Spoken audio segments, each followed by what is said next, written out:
Good evening. I'm Madison Carmouche. Thanks for joining us this evening. Free Wi-Fi in downtown Harlan is now more accessible with the launch of routers across the city. WYMT's RJ Johnson shares the impact of the new Wi-Fi. For people in downtown Harlan, good internet connection is hard to come by.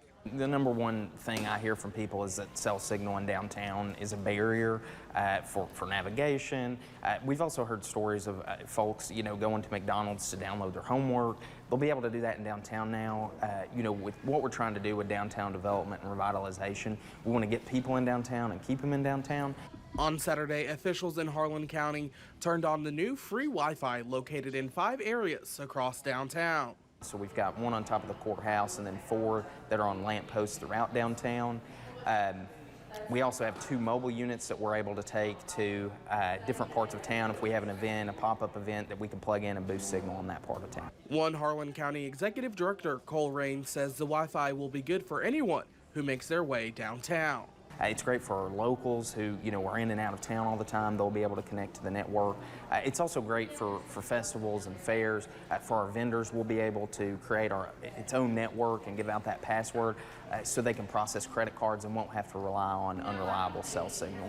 Harlan Tourist and Convention Commission Executive Director Brandon Pennington says it also helps the work they do in tourism. When visitors come in or if locals go into a different part of town that has some dead space in it, they can always pull up their phone, connect to the downtown Wi-Fi, and they can access and see what kind of events are going on in downtown. Or maybe there's a new restaurant, they want to find out some more information about that restaurant, they can pull their phone out. Saying he is happy to see this come to the mountains. I was born and raised here, and to see something like this, I feel like there's a lot of people who would see a project like this being launched in larger cities, and to see it being brought to a rural community, that's incredible. In Harlan, RJ Johnson, WYMT Mountain News. Pennington says they also unveiled their new digital kiosk inside of the Harlan Center, making it easier for people to see what is going on across the county. Today was the final day of early voting for Kentucky's primary election. While the big day is on Tuesday, May 21st, people in the Commonwealth had 3 days to participate in no-excuse early voting. Folks in Perry County made their way to one of 2 early voting locations to take advantage of the ease and swiftness which comes along with early voting. I like to do early voting. It's fast, there's no waiting, no stairs. It's just very convenient. The last day we've been out of town, so we got here on the last day. We usually do the first day. Perry Countyans could early vote at the courthouse or the building next to the Perry County Library from 8 this morning until 4 p.m. this evening.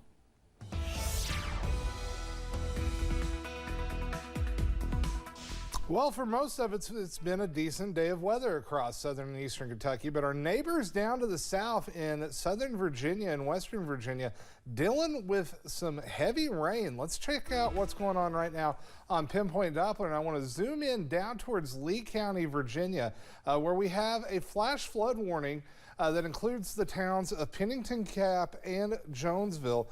That goes until 10:15 this evening. Now, folks up around Moorhead, you're probably saying, Shane, it hasn't rained a drop here today. And for most of the area, it hasn't. But down along the Virginia border, we've seen some heavy rain in the last couple hours. In fact, over the last 3 hours or so, we've picked up almost 3.5 inches of rain inside that cell. So folks in Lee County, Virginia need to take that warning seriously. If you live in a flood-prone area, keep an eye on those waterways, and remember, turn around, don't drown if you come across a flooded roadway. Now, those spotty showers are starting to extend back into the Cumberland Valley, and those will continue for a few more hours. You can see some of the rain on the distance from our camera at UVA Wise, where it is currently 66 degrees. Elsewhere across the area, we are into the 70s, and we're taking it into the 50s overnight. Remember, you can always get the latest weather information on the WYMT First Alert Weather app. You can download that by scanning the QR code in the top right part of your screen. We should wake up in the mid to upper 50s tomorrow. A few spotty showers overnight, but warm weather is on the way, Madison. We'll talk about that here in a few minutes. All right, Shane, thank you. Search and rescue departments are urging water safety as we begin summer swimming season. This urgent reminder comes after the Lexington community continues to mourn the loss of a teen who died after a swimming accident Friday. The teen was found by rescuers in water that was 7 feet deep. Crews tried resuscitating him after he didn't resurface while swimming at a local reservoir. If you're not sure about the water, if it's not a swimming pool or something that you've been in routinely, probably not go in until you've talked to several people and understand what the risks are. Bodkin says risks in the water are far more extreme than most people realize, from the temperature of the water, toxic materials, or even just the current. This morning, the Warfield community celebrated the retirement of one of its longest tenured doctors. Dr. Bonifacio Arenas was one of Warfield's first doctors after starting his practice, Warfield Healthcare, 46 years ago. He came into an area with no emergency services and made tremendous contributions to the community through his medical services.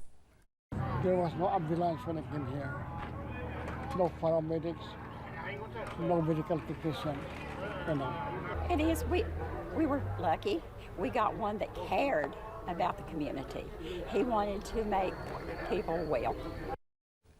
Dr. Arenas was also awarded the keys to the city, and officials believe he is the first recipient to receive this award in over a decade.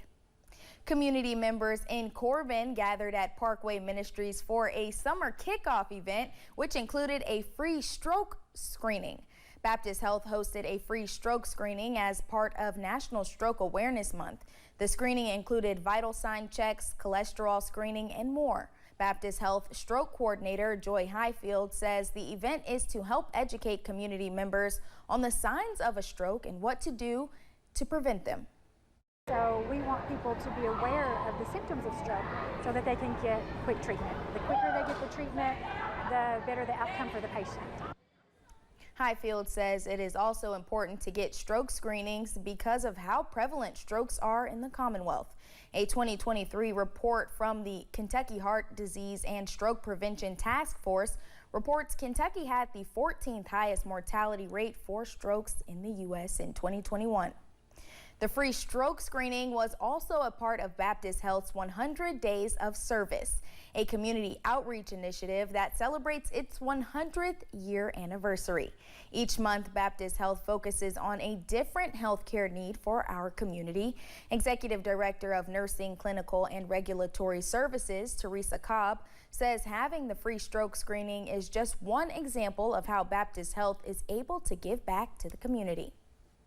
We are a service-driven healthcare system, so it is very meaningful for us to be able to reach out to our community, our neighbors, our friends, people we go to church with, and offer this service for them.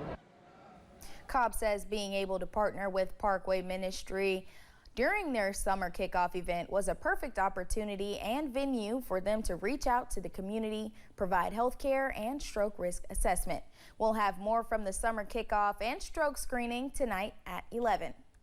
Today marks the start of the second annual Poppy Festival in Paris, Bourbon County.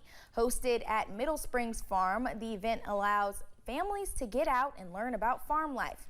The farm welcomes people to learn about their animals or even take a hayride around the property. In May, though, the poppies are the real star. Having an agritourism farm has always kind of been a dream of ours. It started as his dream a long time ago before we even met, and then really just since college we've come up with various ideas through the years of different ways we could make this work.